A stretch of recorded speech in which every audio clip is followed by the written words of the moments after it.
Then finally, some people's peacemaking so imbues their soul that it not only informs their action, but becomes who they are, and not just for a year. From time to time, we give a Lifetime Peacemaker Award, and just reading this warm, creative woman's nomination made us decide that now was the time for this. And Father Steve Josema is going to tell us more about her. Steve. I'm going to share my screen for a minute. Hold on. Yes. Here we go.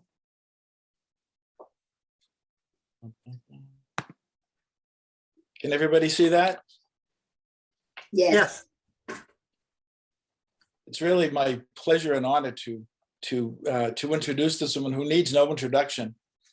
I think that Pat Ferrone is well known to Pax Christi and is beloved by many far and wide.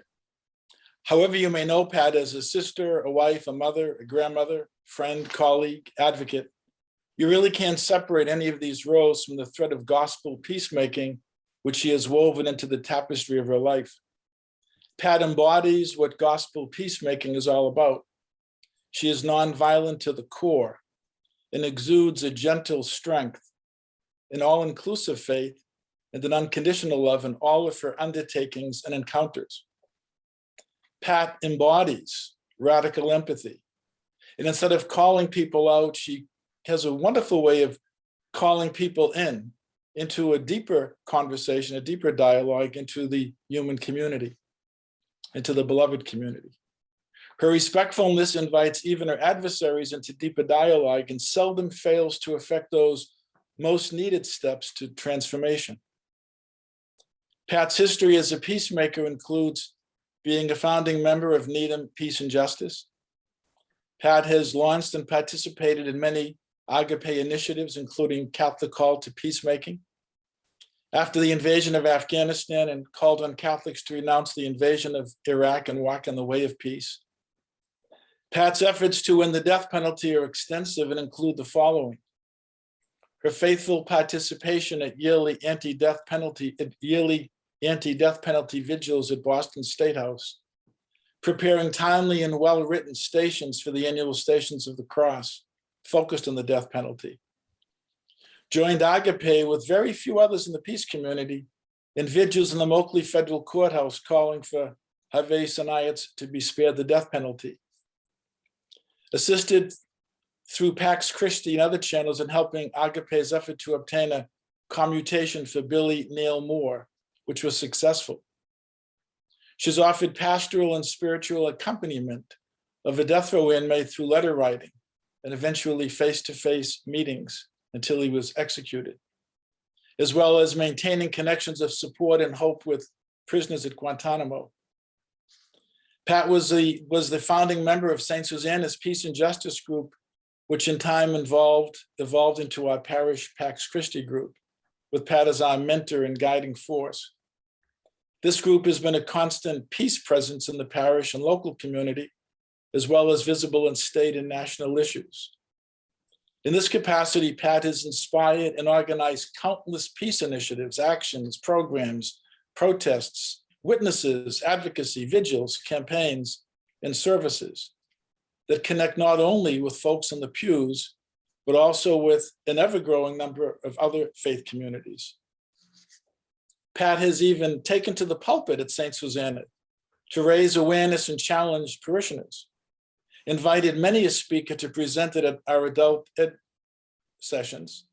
She's worked with our CCD teachers and confirmation teachers to engage youth at all levels, network with the parish council, our St. Vincent de Paul Society, our circle of friends, to make sure no one is left outside this gospel embrace. There seems to be no issue or suffering that offers a pass card to exempt her from engagement. She has raised awareness around many issues: gun violence, the nuclear disarmament, climate change, and how climate change particularly impacts those in the margins in a disproportionate way. Pat has connected the parish with the idea of a carbon tax witness that parishioners can contribute to, which would offset some of their carbon footprint while supporting initiatives around the world to make an immediate and concrete difference. As a matter of fact, to date, over 7,500 has been raised through that ongoing program, with grants given to such efforts as installing solar panels and water wells in Africa, water projects in Guatemala, restoration efforts in Haiti, and the like. Pat helped found a town-wide coalition to adopt a refugee family to help resettle in Dedham. For the past 3 years, she has engaged the larger consortium in the day-to-day issues and challenges that this family encounters. She has brought awareness to the parish and local community around the issues of refugees and immigration. Friendships and new life have sprung up not only with this family in our parish, but also among the 3 participating faith communities, Catholic, Episcopal, and Congregational. This was a giant step forward for Dedham, connecting to transformational relationships which are at the heart of all peacemaking efforts. This past month, we welcomed our second family, this one from Afghanistan, to our community. With Pat's engaging way, our coalition has now increased to include other Unitarian, Jewish, and other Catholic communities as well. The thread of peacemaking continues. Pat's an artist. She's an artisan of peace, an artist whose words and calligraphy have been used by many communities. She's made many exquisite banners used over the years at numerous protests, witnesses, and events. A friend to many in the peace movement, and an ardent supporter of many peace communities, including Agape and Charlie McCarthy's family. Pat has served as coordinator, co-coordinator, and member of Pax Christi Mass Board of Directors. In these roles, Pat has benefited from her strong leadership. Pax Christi has benefited from her strong leadership, her prophetic voice, her passionate commitment, and her writing that moves hearts and souls. Pat is the Pax Christi U.S. regional representative representing Pax Christi, Massachusetts on a national level. Pax focus is always gospel nonviolence. For Pat, injustice to anyone is an injustice to all. Pat's not a single issue advocate. Her peacemaking is validated by her faith, her witness, and her spirit. In these days when the work of peacemaking can seem like a daunting task, and one could easily experience hopelessness or simply feel overwhelmed in engaging it, Pat's ongoing gift of radical hope and a loving heart make the ideal companion and antidote for one who has set their heart on this lifelong journey of walking in the way of peace.